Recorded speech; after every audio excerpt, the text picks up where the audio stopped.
बिहार में नए गठबंधन के आसार, रूडी और पीके आएंगे साथ। नया गठबंधन किसका करेगा नुकसान, लालू से लेकर बीजेपी तक परेशान। पीके और रूडी के निशाने पर है नीतीश कुमार।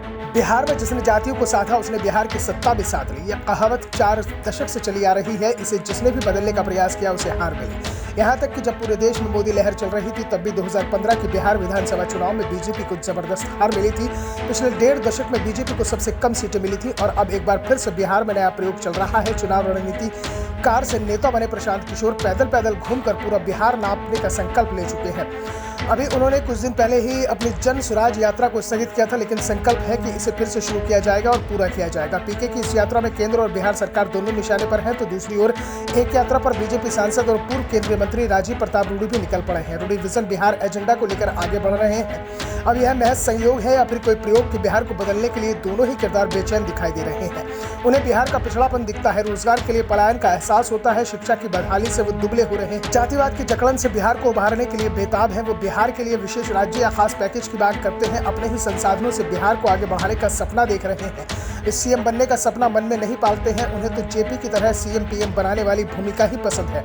रूडी दावा करते हैं कि अब तक केंद्र की राजनीति 4 बार सांसद बने हैं तो 2 बार राज्यसभा के सदस्य बनाए गए। अब 365 दिन 24 घंटे बिहार की राजनीति करनी है, बिहार को बदलना है। लेकिन सबसे बड़ी बात है, रूडी और पीके दोनों ही बिहार की बदहाली के लिए लालू और नीतीश को जिम्मेदार मानते हैं और आज ये दोनों साथ साथ हैं। ऐसे में सवाल उठ रहे हैं कि क्या बीजेपी का रचा चक्रव्यूह है।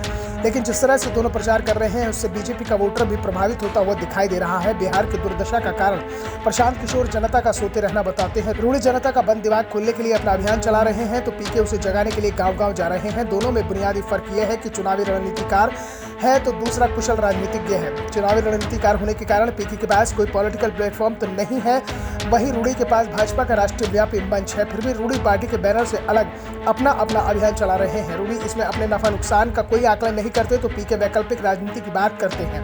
बिहार के राजनीतिक गलियारे में चर्चा भी चल रही है कि रूडी और पीके दोनों के बीच गठबंधन को लेकर भी चर्चा चल रही है। अगर दोनों साथ आते हैं तो बिहार की राजनीति में बड़ा बदलाव हो सकता है। खासतौर पर जिन मुद्दों को लेकर तेजस्वी और नीतीश कुमार आगे बढ़ने का दावा करते रहे हैं वो मुद्दे उनके हाथ से निकल जाएंगे तो बीजेपी के स्वर्ण आधार में ये गठबंधन सेंधमारी कर सकता है। वैसे रूडी की ओर से अभी तक खुली बगावत के संकेत तो नहीं मिले हैं, लेकिन जिस तरह से उनके कार्यक्रमों से बीजेपी के झंडे और बैनरों को दूर रखा जा रहा है, पीएम मोदी के पोस्टर को भी जगह नहीं है, उससे संकेत कुछ और मिल रहे हैं। वो बात अलग है कि रूडी अभी केंद्र सरकार के खिलाफ खुलकर नहीं बोल रहे हैं। उनके निशाने पर बिहार सरकार है, वो साफ कर चुके हैं कि अब उन्हें बिहार की राजनीति करनी है।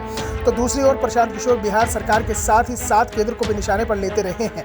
पीके बिहार के लोगों के लिए एक सवाल करते हैं कि पीएम मोदी ने बिहार के लिए कोई योजना नहीं दी। इस पर हम चर्चा नहीं करेंगे, चर्चा हम इस बात पर करेंगे कि पीएम बस इतना बता दें कि बिहार के लिए उन्होंने 9 साल में एक बैठक भी की है। साथ ही बिहार में अब एक नए गठबंधन की तैयारी भी शुरू हो गई है।